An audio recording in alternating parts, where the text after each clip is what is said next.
Assalamualaikum warahmatullahi wabarakatuh.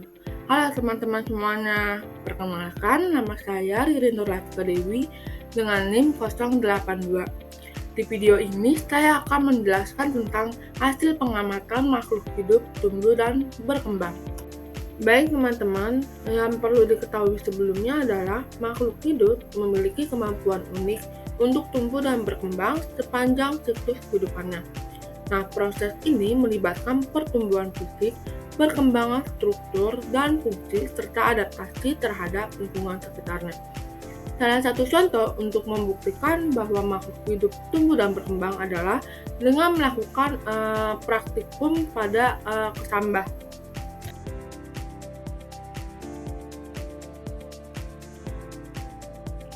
Alat dan bahan yang digunakan yaitu dua buah gelas plastik, kapas, pipet tetes, dan yang terakhir yaitu biji kacang hijau. Selanjutnya, langkah-langkah untuk melakukan praktikum.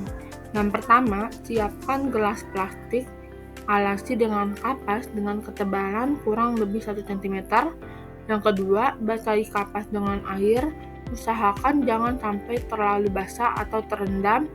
Yang ketiga, simpan benih kacang hijau di atas kapas. Simpan sekitar 5-10 butir kacang hijau di setiap gelas. Yang keempat, simpan kedua wadah gelas plastik di tempat yang mendapatkan cahaya matahari. Lalu amati dan catat dalam tabel perubahan tinggi dan kondisi yang terjadi selama 7 hari. Selanjutnya yaitu ada hasil pengamatan pada hari pertama. Kondisi pada gelas 1 itu masih sama seperti awal menanam, dan kondisi pada gelas kedua itu juga sama seperti pada awal menanam.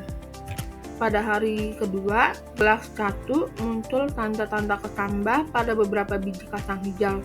Nah, panjang kesambahnya yaitu 1 cm. Sedangkan gelas kedua yaitu masih sama seperti awal menanam.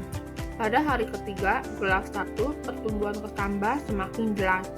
Panjang kesambah rata-rata mencapai 2 cm.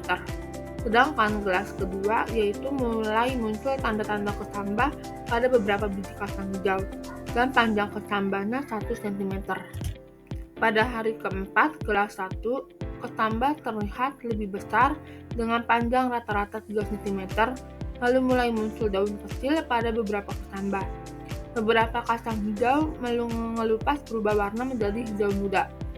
Lalu pada gelas kedua, pertumbuhan kesambah semakin jelas, panjang kesambah rata-rata mencapai 2 cm. Pada hari kelima, pertumbuhan kesambah pada gelas 1 semakin besar. Ada 2 kesambah memiliki tinggi sekitar 8 cm dan 5 cm, dengan daun terlihat berwarna hijau. Kesambah lainnya kondisinya masih sama seperti hari kemarin. Lalu pada gelas kedua, pertumbuhan kesambah semakin pesat. Ada 2 kesambah yang memiliki tinggi sekitar 6,5 cm dan 5 cm, dengan daun terlihat berwarna hijau.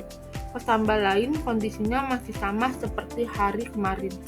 Pada hari ke-6, kesambah kacang hijau pada gelas 1 tumbuh lebih tinggi, mencapai panjang 14 cm dengan daun yang semakin berkembang dan berwarna hijau tua. Lalu pada gelas kedua, kesambah kacang hijau tumbuh lebih tinggi, mencapai panjang 13 cm dengan daun yang semakin berkembang dan berwarna hijau tua. Pada hari ke-7, kesambah kacang hijau pada gelas 1 sudah mencapai panjang 18 cm dan daun-daunnya sudah terbentuk dengan baik dan menunjukkan pertumbuhan yang sehat. Lalu untuk gelas kedua, kesambah kacang hijau mencapai panjang 15 cm dan daun-daunnya terbentuk dengan baik dan menunjukkan pertumbuhan yang sehat.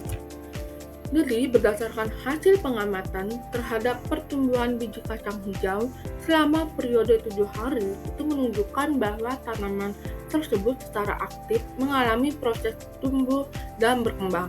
Jadi, pertumbuhan yang bertahap dari tinggi kesambah yang semakin meningkat serta perkembangan daun yang terlihat menunjukkan adanya respon positif terhadap lingkungan sekitarnya. Nah, hal ini sesuai dengan salah satu ciri makhluk hidup, yaitu kemampuan untuk tumbuh dan berkembang. Jadi kesimpulannya, selama periode 7 hari ini, pertumbuhan kacang hijau terjadi secara bertahap dan stabil, menunjukkan bahwa metode penanaman yang digunakan itu efektif dalam mempromosikan pertumbuhan tanaman dengan perawatan yang tepat dan lingkungan yang juga sesuai.